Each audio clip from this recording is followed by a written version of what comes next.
करते हैं आशीष चतुर्वेदी हमारे साथ जुड़ चुके हैं इस वक्त बातचीत करने के लिए। अब थोड़ा सा उनसे एग्जैक्टली बाजार की इन लेवल्स पे उनका कन्विक्शन किस किस थीम पर एक बार फिर से बन रहा है उससे बातचीत करते हैं। आशीष, गुड मॉर्निंग कार्यक्रम में स्वागत है। आशीष, थोड़ी सी जो थोड़ी क्या बहुत बड़े पैमाने की जो टर्बुलेंस थी उस हफ्ते को शायद हम थोड़ा पीछे छोड़ चुके हैं। अब हमारे पास स्टेबिलिटी है, न्यू गवर्नमेंट फॉर्मेशन, हालांकि पोर्टफोलियो का आवंटन क्या क्या है, कौन कौन किसको क्या क्या मंत्रालय मिलेगा, वो जानकारियाँ आनी बाकी है। बट आप लोग की इस वीकेंड पे रीडिंग जो थी और प्राइस जो अवेलेबल थे उस रीडिंग के पैरेलल क्या क्या बड़े बदलाव किए हैं इस एक हफ्ते के बाद? आपने जो हेडलाइन चेंजेस हैं आपके पोर्टफोलियो में या फिर आपके अप्रोच में, वो क्या है?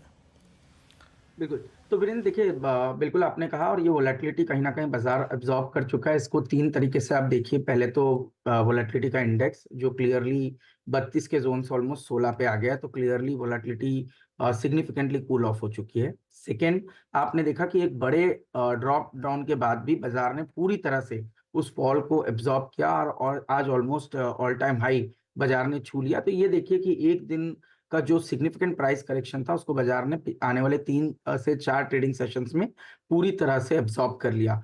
तीसरी चीज आप देखेंगे कि बहुत ही अच्छे ट्रेंड आपको लार्ज कैप स्टॉक्स में अब देखने को नजर आएंगे। चाहे आप रिलायंस को देखिए, भारतीय एयरटेल को देखिए, ग्रासिम इंडस्ट्रीज को देखिए, टाटा स्टील को देखिए, ये सभी अलग अलग सेक्टर्स से हैं और जिन्होंने नए ऑल टाइम हाई को छूने की कोशिश किया। या चाहे आप कंजम्पशन में कुछ बात करें, तो मैं हमेशा वरुण बेवरेजेस की बात हमने हमेशा की एज अ पोर्टफोलियो डिस्क्लोजर। ये स्टॉक भी हमारे पोर्टफोलियो में रहा। तो आप देखिए नए ऑल टाइम हाई को स्टॉक ने आज छू लिया। या हम बिल्डिंग मटेरियल्स की बात करते थे, तो जैसे केईआई इंडस्ट्रीज या पॉलीकैब जैसे स्टॉक की हमेशा हमने चर्चा की, और ये स्टॉक आज नए ऑल टाइम हाई के पर आ चुके हैं। तो क्लियरली बाजार में जो लीडरशिप है वो एक तो लार्ज कैप क्वालिटी नेम्स ने, जहां पर पे consistent cash flows companies generate कर रही है, उनके अंदर में बाजार ने अपनी पोजीशनिंग की। और कहां पे सेल ऑफ आया, जहां उन पीएसयू कंपनीज में जहां पर पे थोड़ा सा हमने देखा था कि एक बहुत बड़ी रैली आई, पर उस हिसाब से अर्निंग ग्रोथ इन कंपनीज की नहीं थी। और अब एक डर बाजार को है कि कहीं ना कहीं फ्रीबीज का थोड़ा सा एक माहौल बन सकता है, जिसके चलते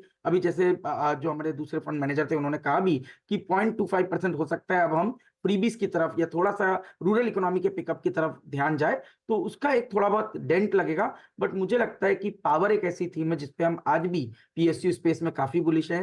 पीएसयू बैंक एक ऐसी थीम है जिसपे हम काफी बुलिश है, चाहे एसबीआई हो, बैंक ऑफ बड़ौदा जैसे स्टॉक्स हो। एज अ डिस्क्लोजर स्टॉक हमारे पोर्टफोलियो में भी है। इन पे हम अभी भी काफी पॉजिटिव व्यू बनाए। हमने पोजीशन को वहां ट्रिम डाउन किया है जहां पर पे जो छोटे पीएसयू बैंक्स थे जिनमें काफी रैली आ चुकी थी, उनके अंदर पोजीशन को थोड़ा ट्रिम डाउन करके कंजम्पशन की तरफ थोड़ा सा फोकस हमने बढ़ाया है। तो इस तरह से पोजीशनिंग हमने पिछले कुछ दिनों में अपने पोर्टफोलियोज के अंदर में की।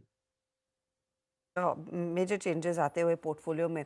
अच्छा, आपने बिल्डिंग मटेरियल्स की बात की थी, क्या आपके रेडार पर फिर सीमेंट नहीं है इस समय? मैं इसीलिए मेंशन कर रही हूँ क्योंकि ग्रासिम अभी अभी हमने मेंशन किया और तब 1.5% ऊपर था, अब 3.5% तक के गेन्स आ रहे हैं। सुबह से ही अल्ट्राटेक, दालमिया भारत, रैमको एक्सेट्रा पर खूब चर्चा हुई है। कुल है अशरा, और जैसे आपने बात की तो ग्रासिम हमें भी काफी पसंद है। और इनफैक्ट अल्ट्राटेक सीमेंट तो हम पिछले करीब 1 साल के ऊपर हमारी होल्डिंग हो गई है, और ये स्टॉक बहुत ही बढ़िया परफॉर्मर भी रहा है। एज अ डिस्क्लोजर ये स्टॉक हमारे पोर्टफोलियो में है। और साथ ही साथ इस पूरे बिल्डिंग मटेरियल स्पेस के अंदर में हम वायर्स एंड केबल्स को भी नहीं भूलेंगे, जो हमें लगता है कि बहुत ही बढ़िया कर रहे हैं, जहां पर पे 16-17% की टॉप लाइन ग्रोथ हमें देखने को मिल रही है।